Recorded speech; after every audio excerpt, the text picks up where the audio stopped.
What's up, all you nerds and geeks? I am the swaggy blurred Winston A. Marshall, and welcome to another episode of the INNERGEEKDOM SHOw. Oh, Lord. Hey, it's a little bit slow right now. It's all good just because, you know, a lot of the bigger shows haven't popped off yet. It's a lot of stories about movies and stuff. We got a Venom trailer. We'll talk a little bit about a new character that'll be showing up in Venom Let There Be Carnage. Obviously, you see on the thumbnail, we're going to be talking about Killmonger and his possible return to Wakanda. But it's kind of a slow day for me. I want to apologize for not having a guest for you. I am in the middle of moving. A lot of you that see me on other platforms, whether it be SCN or Blurs in the Hood or anything else like that, know that. So was having a little tough time, locking down a guest. And I also want to do a review of Jupiter's Legacy. This is the new superhero show over on Netflix. We're going to do that next week. Same issue though. I haven't really had time to sit down with new content and get ready for a review or anything like that. So we're just going to keep it low key today. So it's just going to be myself and of course the engineer extraordinaire, Mr. Dwain Burke. What's up, man? What's up? And everyone, hold on. Oh, I'm on camera today. What's up? Hey, there he is. Look at that beautiful smile. Yes, sir. But yeah, it's going to be a good time today. We're just going to go over a few stories. Depending on how quickly we get through them, we might end it a little bit early today. But first of all, I want to thank all of the podcast listeners for joining us today, hanging out with us, all that good stuff. If you haven't already, please subscribe to the podcast. Leave us a 5-star review. Let them know that this is where you're coming to get your reviews, your news, all that good stuff. Because that's how the sponsors find us. And they go, oh, snap, let's throw you some Skrilla so you can keep doing what you're doing. And if you're watching this live on YouTube, thank you so much for joining us today. Be sure to hit a like button, let them know what's going on. If you're not subscribed to this Schmoedown Entertainment Network, be sure to do that. And if you want to get your comments and concerns in, if you want to support the show, send in super chats, send in Streamlabs. That's how we keep the lights on. We have a goal of about $200 every time we do the show. Obviously, it's going to be kind of a long stretch to get there, especially without doing the reviews. But I got nothing but love for each and every one of you, and I appreciate everything that comes in. So thank you. So we're going to get started right away. We'll hop into the very first story, the one that you clicked on the thumbnail for. Michael B. Jordan was talking in an interview on Sirius XM radio that, about what Black Panther Wakanda Forever would be if N'Jaka, a.k.a. Eric Killmonger Stevens, would return to the MCU. He said, and I quote, on a scale of 1 to 10, I'll go with a 2. I honestly really don't know much at all. All I know is that they're developing a script for Black Panther Wakanda Forever that's a reflection of a lot of circumstances and tragedy that we had to deal with this past year. I know Ryan Coogler and Marvel are going to do an absolute best job at developing a story in a way that makes everybody happy, satisfied, and honors both T'Challa actor Chadwick Boseman and moves forward with grace. Other than that, again, we lost Chadwick August of 2020 last year, and that has changed. Ryan Coogler has now changed the way the story is going to look, and a lot of people have speculated about whether or not Killmonger might return, maybe since we're talking about the whole multiverse of madness, and maybe an alternate Earth Killmonger who's maybe good comes through and becomes the new Black Panther, stuff like that. Dwayne, hearing this news though, where Michael B's like, I ain't getting no phone call about Killmonger coming back. It's at about a 2 out of 10. How do you feel about it? Were you hoping that Killmonger would come back, or does this make more sense that maybe he's not going to be involved currently?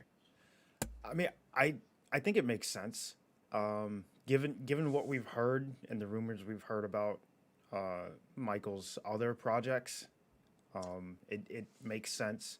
If what was the Tom Clancy movie that he just had on Without Remorse? Yeah, so I just did the host of the premiere of that. What's up? I haven't gotten to watch it yet, but if that does well, like we could be looking at his own franchise. So he's right. He's got his own stuff going on and popping. So I think on top of directing Creed 3, I believe that too. So it makes sense that he's not available even to do the movie. Right. But I also don't think that it would be the right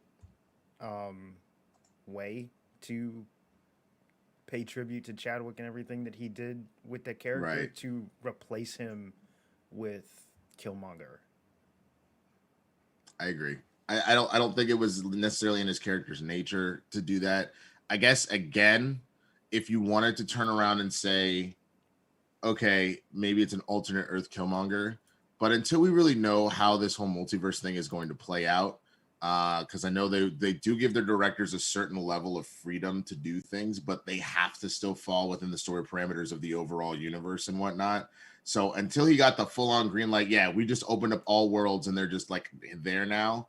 You can't just make the assumption that Killmonger is going to come flying through from another universe and be like, oh, I'm actually good. So, you know, I wouldn't hate to see Killmonger again, but I also am like, this is the curse of killing your good villains.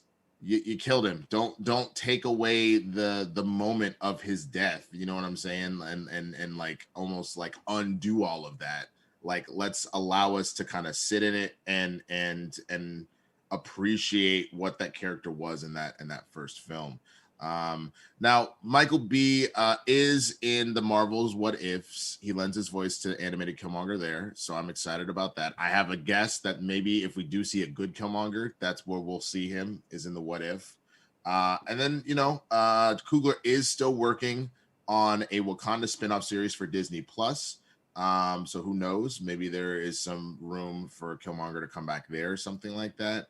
But for the most part, I think that this makes sense that we don't really know and don't have any sort of push for Killmonger to make an immediate return. So, all right. So our next story, Black Widow.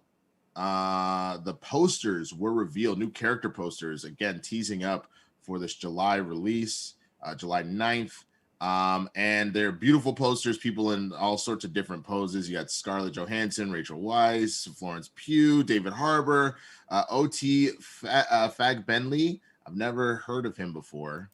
I probably have seen him plenty of times, but like I guess he's a British actor. What is he most famous for? Oh, he's in Handmaid's Tale. I'm trying to pull up some other stuff about him real quick. I recognize the face. Yeah. And I know it's not from Handmaid's Tale because I've never seen it. Right. But I've seen him somewhere, and I mean, he's been in a lot of like random TV series. I'm assuming all British TV series. Because I'm like going through his IMDb right now, and I'm not necessarily recognizing any of these shows. And they keep saying TV series, which is like the indicator for like British, for the most part. But yeah, I've seen a lot of people saying that they think he is Taskmaster.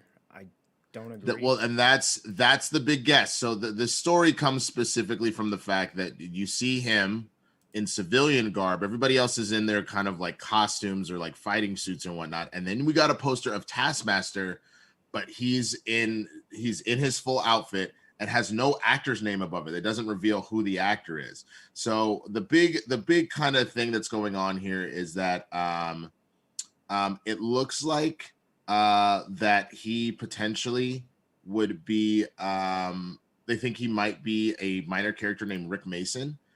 Mason and Natasha do have a romance together, and that would potentially make it if Mason is actually Taskmaster, to make that whole twist of the love interest being the villain. So that another form of like kind of spy manipulation, all that kind of stuff, which would be actually really interesting if that ends up happening. But yes, what there again, a noteworthy thing about it is that like the Black Widow comic book costume is on display here, and not just Natasha, but also Melina is going to be wearing an identical uniform, perhaps suggesting that the original Black Widow suit that graduates the red, that's what you get when you graduate the Red Room. And then, here again in Marvel Studios action-packed spy thriller Black Widow, Natasha Romanoff, aka Black Widow, confronts the darker parts of her ledger when a dangerous conspiracy with ties to her past arises. Pursued by a force that will stop at nothing to bring her down, Natasha must deal with her history as a spy and the broken relationships left in her wake long before she became an Avenger. So this movie's been pushed for a year. This is a fun little kind of hint at kind of breadcrumb trail into the film. Are you still on board and excited about Black Widow, or do you kind of agree with this idea that O.T. Fagbenley is going to be Taskmaster potentially? Like, what are your thoughts on this, Dwayne? I don't think he's gonna be Taskmaster. Mainly because I don't trust anything Marvel puts out prior to uh, and anything releasing. Right. Perfect example was the Avengers Infinity War trailer. You know, Hulk was in that. Hulk was not in more than 5 minutes of the movie. Right. Um, that like, there's that. I don't think Tom Holland has actually spoiled anything. Um, I think that all of that has been on purpose. Um, Okay. uh, so that's just me because I sincerely do not believe that they would still let him do press if he was actually spoiling things. Um, That's true. If he was messing it up, I definitely think they would have pulled him aside and been like, "Bro, you're done. yeah, Like, that's a wrap." like if he was truly spoiling things, they would not let him continue doing press. Right. Um, so I honestly believe that it's not gonna be that easy or that simple. Um, Either Taskmaster is someone that we have not seen before, or it's gonna be Rachel Weisz's character or Florence Pugh. It's gonna be one of those two. I think so. I think any of those would potentially work. But I could see Rachel Weisz. I also think the big thing for me is because remember we were supposed to get Black Widow as the opening to season 4, phase 4. I think we're gonna get a return of Julie Louis Dreyfus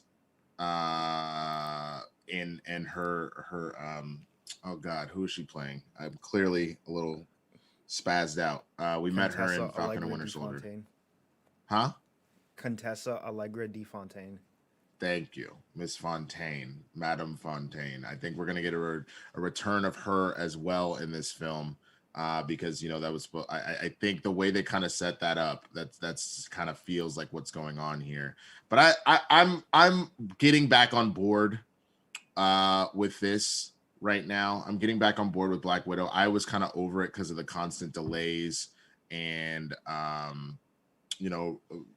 pushing of when we were going to get this, whether it was going to be in theaters, whether it was going to be on streaming, like what was going to happen. I'm getting back on board because now that I've seen WandaVision and Falcon and Winter Soldier, I want to know how this fits in to push the rest of the story forward. You know what I mean? So now I'm kind of like, all right, we're getting close. Let's do this. Let's see how this kind of plays out. I mean, it'll be fun to live in the movie, but I'll be honest, I'm more and the action will be cool, but I'm more excited to see how this all connects is where my brain's at. Same. I'm curious if they're gonna bring how quickly they're gonna bring Taskmaster from his henchman supervillain status to his training of heroes and villains status. Yeah. Well, which he's always been. Go ahead. Well, because Taskmaster eventually realizes like, hey, there's no money in being a villain, but superheroes need to learn how to fight. And since I'm the best fighter in the world, you know, come to my school and I will teach you. Until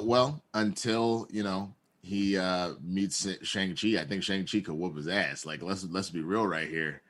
I mean, I don't though that actually I'm actually curious how they would play. I don't think I've read a comic with the two of them fighting. I'm actually really curious to see if Shang-Chi can take him or not, since Taskmaster's that memory recall thing that he has going on allows him to just mimic people's moves and whatnot. And we saw that in the trailer where he's like popping the Panther claws, where he's like doing all sorts of like moves that we saw Natasha do, stuff like that. So it'll be really interesting to see how that all goes down. And I wonder if he becomes a part of even though he's not really traditionally there, he does serve at. Oh, I guess he is on the Thunderbolts, so it's possible that he could end up as part of the Dark Avengers potentially. Because it kind of feels like they're going for a mix of Thunderbolts, Dark Avengers, and just kind of saying screw it and throwing it all in one pot. And that's where I think the Contessa will come in. I think if we see Taskmaster as a running villain throughout the entire or antagonist. I don't want to say villain, but running antagonist throughout the entire film. I think at the end she'll come in and pull him in with John Walker. Yeah, no, for sure, for sure. All right, moving on to our next story. First of all, I had no idea that apparently there is a Borderlands movie coming. Excuse me, what? I am upset that no one told me. I really feel like it's my own fault for not knowing this, but whatever.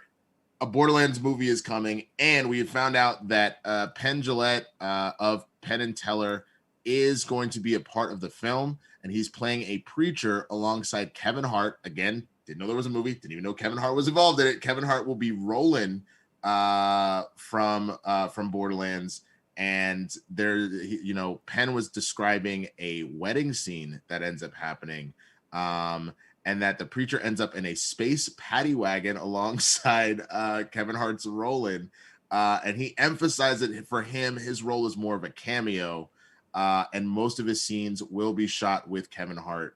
But yeah, so apparently the other part of it too, which was kind of fun, and I for those of you that played Borderlands 3 like I did, Penn and Teller were Pain and Terror, a bandit duo that you have to fight in Borderlands 3. So it's cool to see that they liked him so much. They were like, do you want to just come be a part of the film? But yeah, this film is being helmed by horror director Eli Roth. It's obviously loosely based off the game of the same name. And the cast includes Kevin Hart, Jamie Lee Curtis, Jack Black, and Cate Blanchett so far. Hearing all of this, man, like how do you feel about a Borderlands movie? Well, just from reading the synopsis that the official synopsis that's come out, looking at the cast, and then Eli Roth behind the camera, I think this might be one of the most faithful video game adaptations that we get. I think this is gonna bring all of the weird, crazy vibrance that is Borderlands. And the cool thing about Borderlands is like it's one of those movies kind of like with Need for Speed. You don't have to tell a story that's already been told in the game, because the world is broad enough that you can tell a separate story in the world. Yeah, 1,000%. And I'm reading that. Here's the official synopsis for those that are curious, because again, they are tweaking it, but it seems pretty faithful so far. So Lilith, an infamous outlaw played by Blanchett with a mysterious past, reluctantly returns to her home planet of Pandora to find the missing daughter of the universe's most powerful SOB, Atlas. Lilith forms an alliance with an unexpected team. Roland, played by Kevin Hart, a former elite mercenary now desperate for redemption. Tiny Tina, played by Ariana Greenblatt of Love and Monsters, a feral preteen demolitionist. Craig, Tina's muscle-bound, radically challenged protector. Dr. Tanis, Patricia Tanis, played by Jamie Lee Curtis, the scientist with a tenacious grip on sanity, and Claptrap, played by Jack Black, a persistently wise-ass robot. These unlikely heroes must battle alien monsters and dangerous bandits to find and protect the missing girl who may hold the key to unimaginable power. The fate of the universe could be in their hands, and they'll be fighting for something more each other. I genuinely, this sounds amazing. If they really do this well, especially if this then leads us into Handsome Jack, and then we get into all of that, because that, honestly, even though he's so ridiculous, for those Borderland faithful, he's actually a phenomenal villain with like layers on layers, including the fact that like he was always a little egotistical, but he wasn't a bad dude, and circumstances turned him so dark. So like, I genuinely feel if they do this right, this could be the beginning of like the first truly great video game movie. We've had some good ones in the last couple of years, but this could be the truly first great one, just because of how in-depth the story is, and you can kind of straddle that line. So, and I trust Eli Roth. I don't like a lot of horror, but I do like Eli Roth's work. So who knows, man? Who knows what ultimately happens with this? So again, please send in those super chats, send in those Streamlabs. We're gonna keep going through some stories and whatnot. But we would love to have your voice. What do you think about the Borderlands movie? What do you think about Black Widow? What do you think about Michael B. Jordan not being a part of Black Panther 2, or at least so far? He thinks it's a 2 out of 10. Send in your voice. We want to hear it. But let's keep moving. Venom 2 director Andy Serkis was talking about Shriek in the upcoming film. For those that don't know, Shriek is a love interest to Carnage. And so obviously this new Venom film is Venom Let There Be Carnage.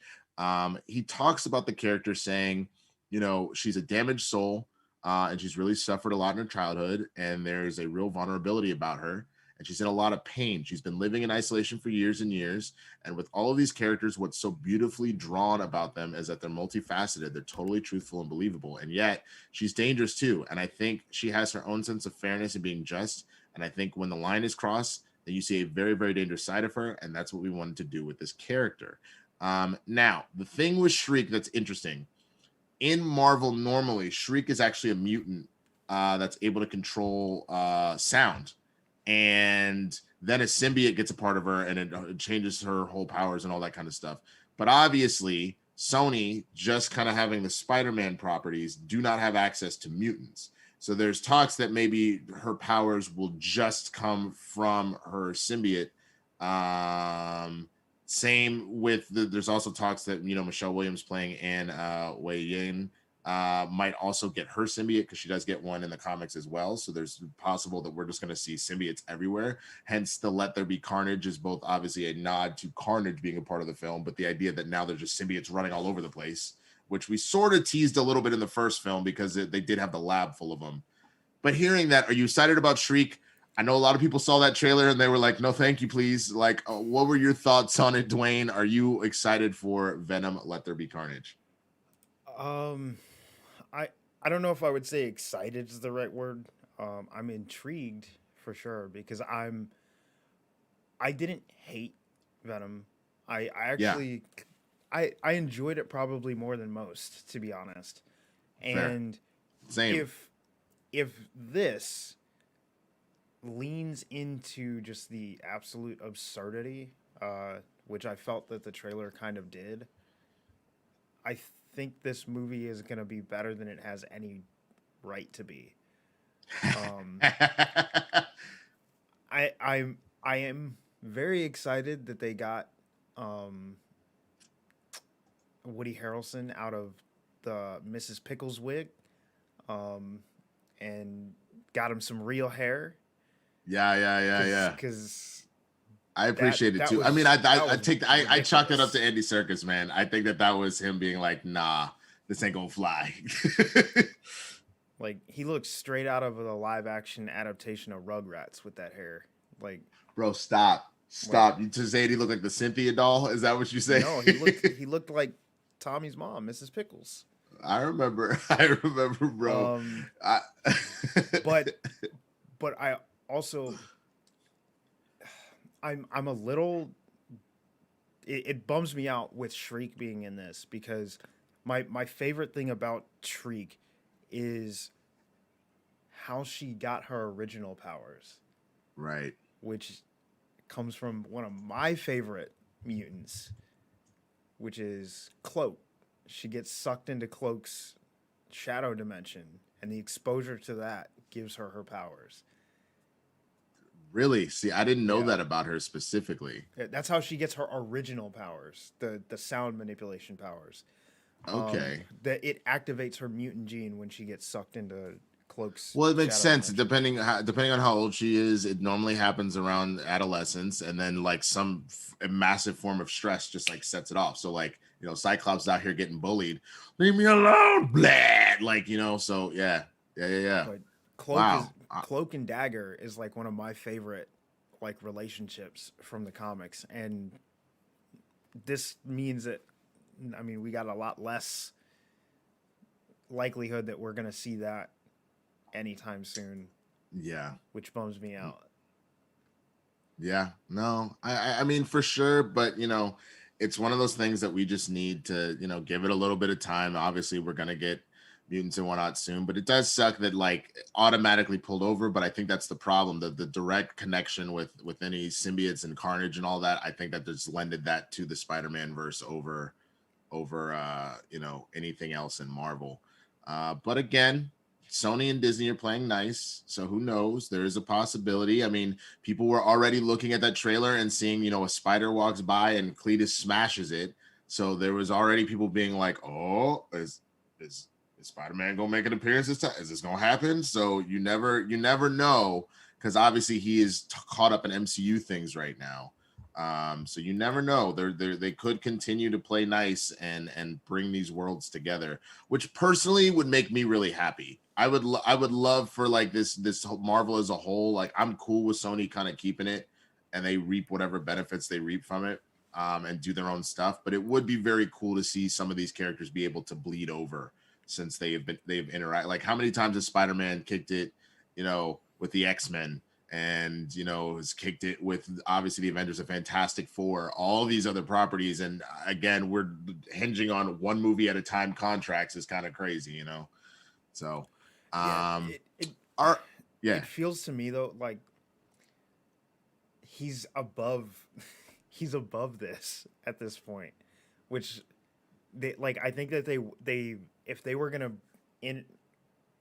not introduce Spider-Man to Venom, but have them start interacting, it had to be before he was interacting with Thanos. Like at this point, like the dude's fought that he's went on to bigger and better. Like why is he messing with this peon? I counter with, look what Sam Wilson and Bucky just dealt with, where they were also fighting Thanos, and then they went back and they had to beat up some people that were, trying to, just take over the world or at least break down governments. You know what I'm saying? We have come back to smaller threats here and there. I mean, they were still dealing with a worldwide threat though.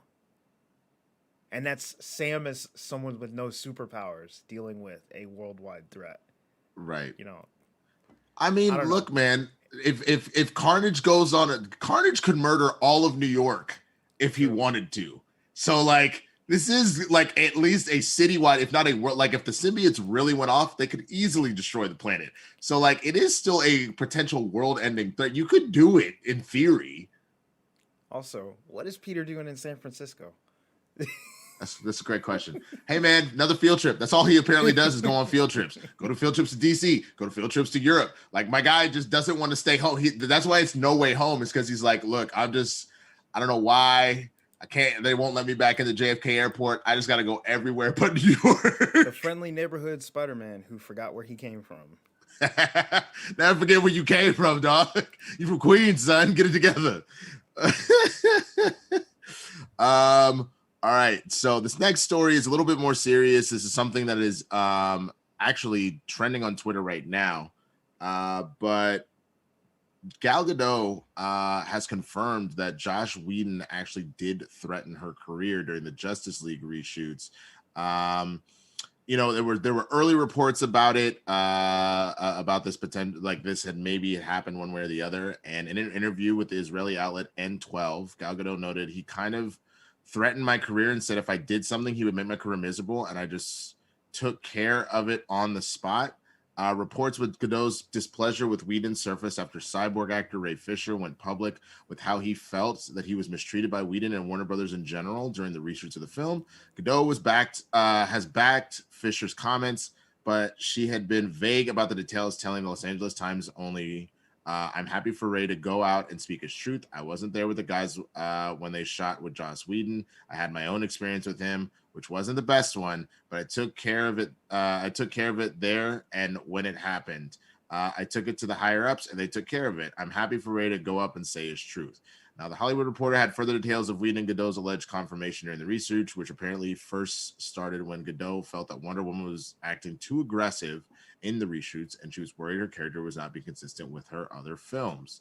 The biggest clash, sources say, came when Whedon pushed Gadot to record lines she didn't like, threatening to harm Godot's career and disparaging Wonder Woman director Patty Jenkins. While Fisher declines to discuss any of what transpired with Gadot, a witness on the production who later spoke to investigators said that after one clash, Joss was bragging that he had it out with Gal, and he told her he's the writer and she's going to shut up and say the lines so he can make her look incredible, or he'll make her look incredibly stupid in this movie. So, it's funny. I feel like every couple of weeks or so, we get more information about what was going on here. And for Gal to finally kind of confirm fully that, Joss was messing with her, I think just further goes to show how toxic of an environment that film was. once it went off the rails. So hearing this, what are your thoughts, Dwayne? I mean, I think it's just like you said, kind of just confirms more of what we already know. I mean, we've heard that this is not a recent development. Right.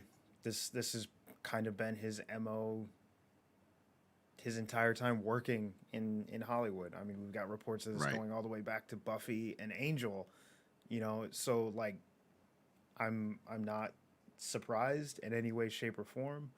Uh, I will say the balls on a mediocre director to disparage an Oscar winner. I mean, Hey, man. Hey, like what did she win an Oscar for? no, I'm talking about Patty Jenkins. Oh. What did Patty win for? Didn't she win for Monster? Or at least That's nominated? that's. I think she was nominated. I don't know if she Okay, won. at I least, could double but check. either way, Right. bruh, you That's haven't right. even seen the backside of an Oscar. Like, Right. like, And you out here just a slanging. yeah, She like, was nominated. Here we go. I know she was nominated for one primetime Emmy. I don't see or anything for the. at least she was getting actresses winning Oscars for movies she directed. So Right. either way, bro, Exactly. like get Get out of the here. hell out, Get get out of here up with out that. of here. Get out of here. Well, with and that. that's the bro, thing. like, No, that's the thing, man. Is I feel like he has he's kind of ridden off of like certain things that he's done well. So obviously people quote Buffy, people quote Avengers, the first Avengers, Age of Ultron, hit or miss with some people. But yeah, there has been this weird thing that like again, we've got to see how the sausage was made with him, for lack of a better term, and how he really was like doing some really shady stuff that like a lot of people that have worked with him have been like, we've been silenced this whole time, especially a lot of women. So it doesn't surprise me that those reports came from Gal when you started hearing things from Charisma and other people on Buffy, that this is how he was, let alone when you see like the differences between the Snyder cut and the original Justice League, like the boob joke, again, and all that kind of stuff, like things we don't necessarily need. So it doesn't surprise me at all. I'm glad that she's finally like fully speaking up and speaking out about it. And hopefully we don't see more of this, but I think it just also speaks to the fact that like, hopefully Warner is getting their house in order, just because with all the stuff going on and all the controversy about like, well, why are you just doing the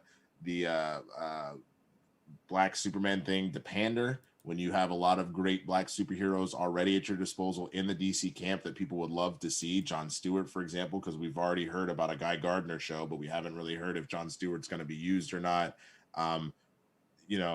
The fact that you have like Icon, you have Static, you have all these Black characters you could use that we haven't really kind of talked about or seen. It's just really interesting that they're just kind of just trying to get themselves out of hot water. I mean, to be fair, just on that one, if I was them, I would probably go with a Black Superman first too, only because people are less familiar with it. If they do John Stewart, if they did Static, and they mess that up, there ain't no coming back. That's true. So that is very valid. They have to take their time. They have to get it perfect, because if they don't, That's true. It's over. That's true. That's the one thing that they did. They were so hell bent on playing catch up to Marvel instead of running their own race. They tried to do too much too quickly, and it kind of backfired. And so I do agree now, because you are already it. Honestly, are you a big Mario Kart person, Dwayne? Yeah. Have you ever had like your friends come over and they're assholes, and you're like, oh, I got to go get the pizza from the door. So you go and get the pizza. You come back in and started the race without you, and they're already a lap ahead. Yeah. So you start trying to do all the jumps and shortcuts, but it just makes you fly off the stage. And now you're really behind. Yeah. Essentially, now they have to nail every single shortcut, every single jump. They have to do everything flawlessly if they have any chance of catching up, because otherwise this race is over. And I think that that's where they're kind of feeling themselves under that hot spotlight right now, as they do feel like they have to get it all right. So I hope they do, because I love a lot of major DC characters. I love a lot of major DC storylines. I'm wondering, you keep doing Batman movies, and now you're talking about a second Joker film. Where's my Nightwing movie?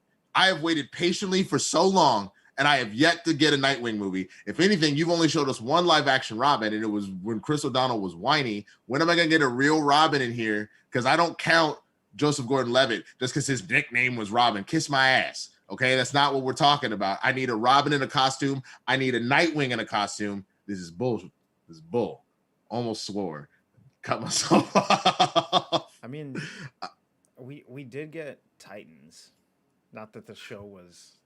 Yes, but I'm looking for movie. I'm looking for a movie. You know, Titans is what it is. Sure. Yes, it is what it is. That's a nice way to put it. But I think it's just, I don't know. I think part of the problem is who they have in charge and what they think is important, I guess. Because I've always liked DC characters more than I've liked Marvel. I think DC has the better heroes and better stories.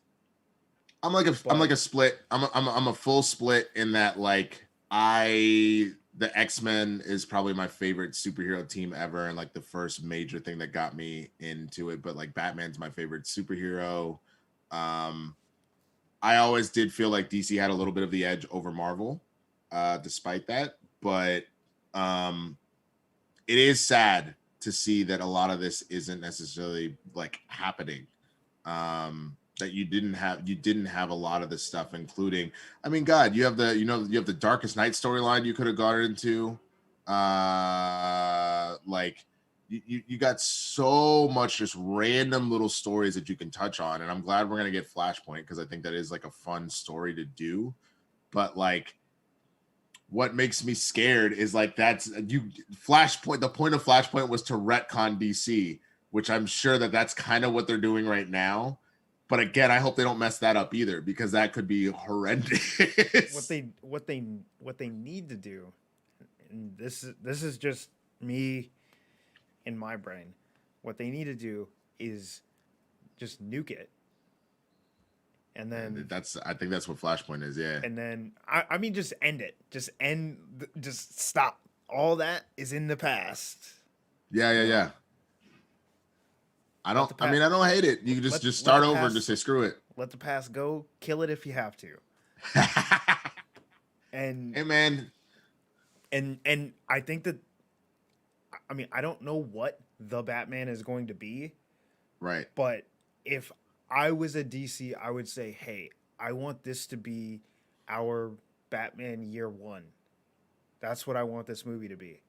And then from there, we launch our new 52, and we just do a new 52 with the movies.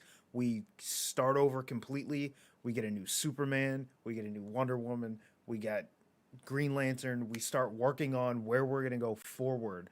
And to be honest, we say that the race is over. I don't think it is. If they did what Marvel did with Phase 1 right now, I think they'd be fine. Because Marvel's starting over. Technically, Marvel was at their intermission by ending Phase 3. So if there was ever a point to get back in this race, I agree with you. It's right now. Because they could basically do their Phase 1 while Marvel is there doing their Phase 1 the second time. Because that's essentially what Phase 4 is. Phase 4 is just Phase 1 for this new set of Avengers. I agree. I completely agree. I think this is the time to do it for sure, man, and hopefully they do. All right, our last story, then we'll cover any Streamlabs or super chats that came in. So last week we talked about how Dave Bautista says that that Drax is done. Well, he clarified it's not that Drax is done; it's that he's done. So he tweeted out the same day that story dropped. Drax isn't going anywhere. He just won't be played by this dude. By the time Guardians 3 comes out, I'll be 54 years old, for God's sakes. I'm expecting everything to start sagging any second now, which is probably one of the funniest one of the funniest like things to say. Like a dude that's that jacked, like I'm just waiting for things to sag any second now. Like when my ass is out here trying to drop some poundage so I don't start sagging at 33. Like, come on, man. Don't like give us all a little bit of a break. But James Gunn followed up that tweet. He quote tweeted it by saying, "There's no Drax for me without you, buddy. You are the MCU's Drax the Destroyer, and as far as I'm concerned, could never be replaced. And you have the right to do whatever you want with your acting choices, Dave Bautista." Now, it's cool to see that. We had mentioned that they pitched a spinoff with Drax and Mantis, but didn't really hear anything about that. I kind of agree that I think that Dave Bautista and Drax are very synonymous. I can't really think of anybody else that would do it very well. What about you? Would you like to see another actor step in the shoes of Drax, or you think it's okay to let the character go? I think with the MCU we've kind of how do I say this the right way?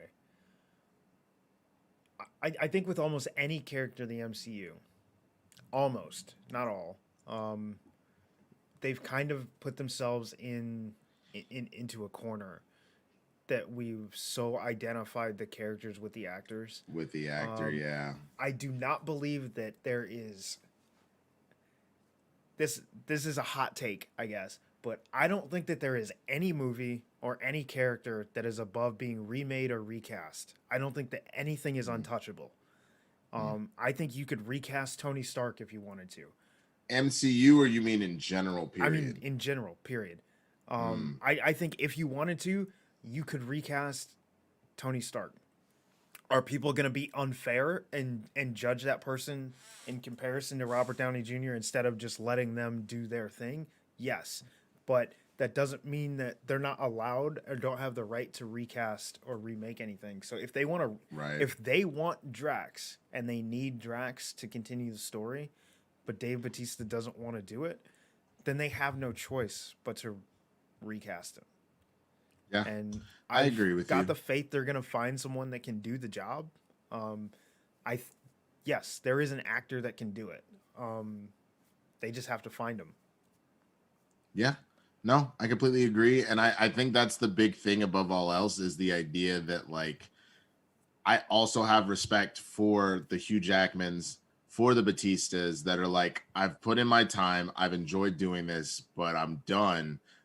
I would say even more so for Bautista, you know, obviously coming from a wrestling background, man has been working out to be in this physique forever. He may finally be at that Schwarzenegger point where he's like, look, I still like doing action films, but I don't want to work out this much. You know what I'm saying? Like, I'm good with going at like a solid 7 instead of a 10 in order to keep this up.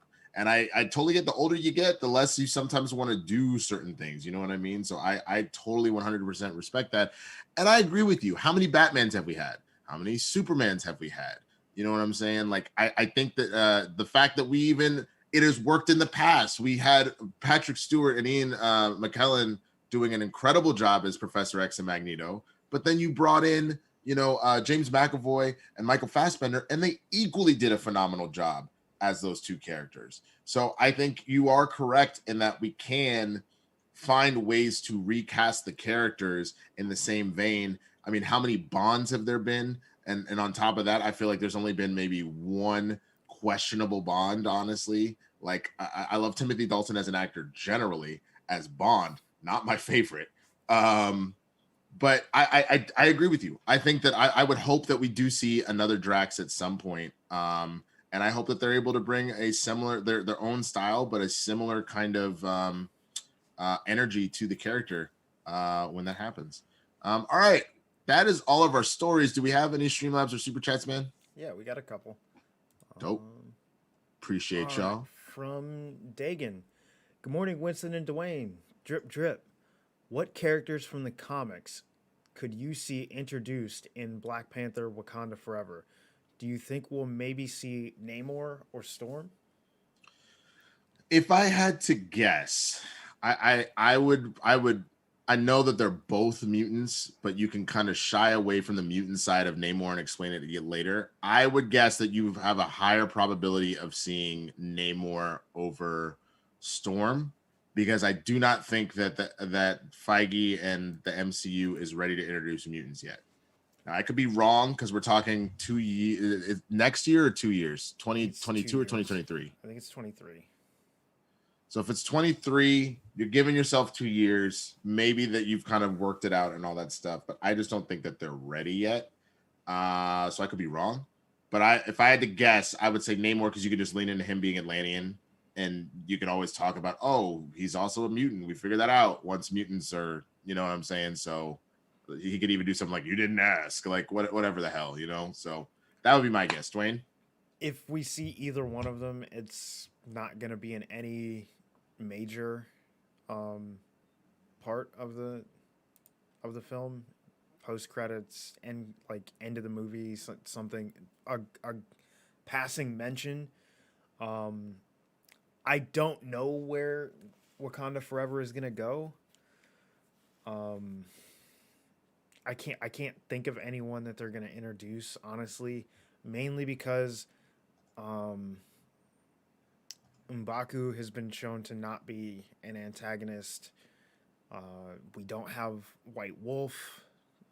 Like, in true form, we don't have White Wolf. Right. We don't have Killmonger. We don't have Claw. So a lot of the, like, big Black Panther, you know, antagonists have already kind of been crossed off the list. So I don't even know to where to begin with where I think they're going to go with this. Yeah, no, for sure.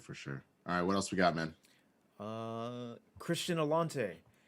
I could see Florence Pugh doing a heel turn in Black Widow to set her up for Dark Avengers or something. I believe Variety reported her to be in the Hawkeye series as well. That is accurate. Winston, have you finished all of House of X and Powers of X?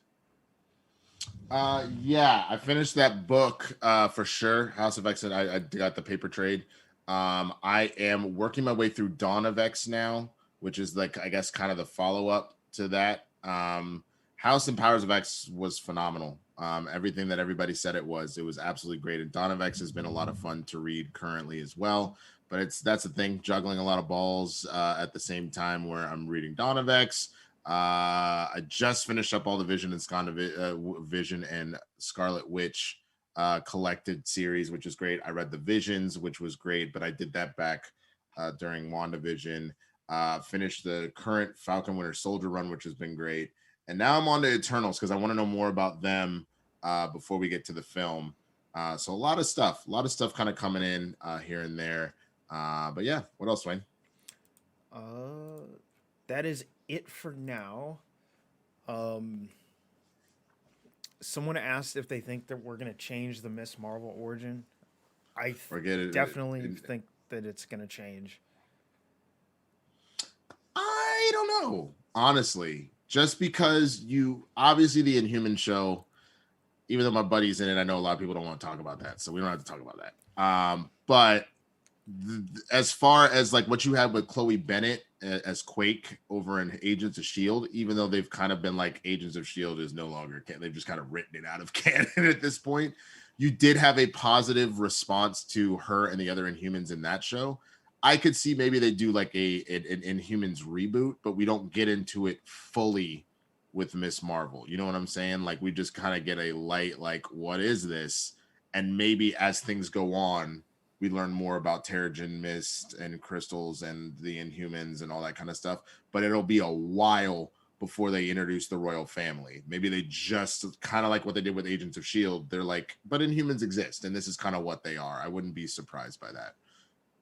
Yeah, I mean, maybe they'll do that with Eternals, because kind of indirectly that can go down that path. Right. It's just so Kamala Khan gets her powers in the Inhumanity storyline, and they're not going to be able. They're not going to do that. Well, and that I agree. That's why I don't think we're going to get her as an Inhuman, just because we can't have that origin if we don't widely know about Inhumans yet. My guess is though the way you could do it, and it sounds weird, like to say let's go from a Venom route of it, but you could do something where somebody's just like a scientist is like, we found this crystal and it has this energy potential, and we're not really sure. And she could be literally on a tour, kind of they could do kind of similar to the video game, and like she could be on a tour of Avengers Tower, like this, or the Avengers compound or whatever, and this compound, someone was trying to bomb, the Avengers compound, and instead they end up releasing this experimental mist, and then she gets superpowers. Like I could see something like that happening, something along those lines. But who knows? We will ultimately see. If we don't have any more Streamlabs or super chats, Dwayne, tell them where they can find you, brother, man. You can find me anywhere and everywhere on the internet at BurkeMade. Please check out my YouTube channel, my show Technical Difficulties, where I walk through technical difficulties and show you some ways to work through them, improve your live streams, your broadcasts, anything like that. And check out the FCL on Twitch, twitch.tv/the Schmoedown. We are doing amazing things over there. We just had our first entrant into our title match in June was decided yesterday. The match is still live on Twitch, so please go check it out. Fire. Twitch.tv/the Schmoedown. That's what's up, yo. First class league. You do not want to miss it. Myself, I'm the Swaggy Blurred. You can find me on Twitter, Instagram, all that good stuff. Tuesdays and Thursdays, I do a show with Mr. J. Washington, the commissioner of the Schmoedown, called Blurreds in the Hood. You don't want to miss it. We've been doing some crazy stuff. We had our 100th episode a couple weeks ago. We've got a new show coming out this summer called Talk Blurry to Me, starring TK Trinidad and Drew Jones. They are both hilarious in their own right, so you don't want to miss when they drop on June 20th. But yeah, Jay and I have been kind of going ham on that. Also, Game Time on Mondays with Roke on the Outlaw Nation has been kind of crazy as well as just stuff on the Schmoedown, man. You know what it is, swag, all that good stuff. Be sure to grab that Schmoedown merch. But yeah, at FCL, don't want to miss that. Lots of great matches this week. You don't have them off the top of your head, do you? Because if not, I can try and grab them real fast because I don't want to forget to plug them. I know dropping today is the Thomas Harper, Eric Whiteley. Sorry, match in the Star Wars tournament. Yep, That's right. I started putting their names together, just in my brain. Thomas Harper, Eric Whiteley, who was actually a guest on Backstage yesterday. Nice, dude. I like that guy. No, good dude. Good dude. So we got that match. Obviously, this Next week, we have Mark Konopik and Kalinowski 3 for the IG title, which is going to be huge. You don't want to miss that either. I believe this week is Danger Zone versus Deception as well in the teams tournament, so you don't want to miss that, as well as Rushmore and Lightning Time. I believe they are also this week as well as the teams tournament continues to chug along, so you don't want to miss those. And then, of course, we do have the Skybound Expo happening this weekend, and there will be a horror free-for-all between, I believe it's Bibbs, last year's winner, which is Adam Collins, and I think VIDEODREW, yes, if I remember correctly. Yep. So that is going to be insane. You definitely don't want to miss that horror free-for-all because those are three of the biggest people in horror. It's going to be absolutely absurd, so definitely come through, check it out. But other than that, go ahead and hit that music, Dwayne. Real quick, just to note for the horror free for all, or not horror free triple threat, because it's not really a free for all. But horror triple threat. Excuse me. Free for all implies all the players. But it's an exhibition of 3, but it's going to be fire anyway. It's going to have Mr. Baby Carrots himself, Mark Ellis, on the desk, along with the Walking Dead creator Robert Kirkman is going to be on the desk. Whoa! As well. No way! Yeah. Okay, y'all definitely have to watch that now. That's crazy. That's absolutely crazy. All right, y'all. Well, Dwayne hitting the music. It's about that time. Thank you so much for joining us at our new time slot for the INNERGEEKDOM Show. Again, we will be reviewing the Loki series when it drops, but next week I'm going to be doing the season 1 review of Jupiter's Legacy. I'm going to get a nice guest back in here and all that stuff. I'll be in my new digs, so you can see how Tron is living. Follow the city. So it'll be a good time for all. Thank you so much for joining us. Go enjoy SCN Live. We'll see y'all next time. Deuces.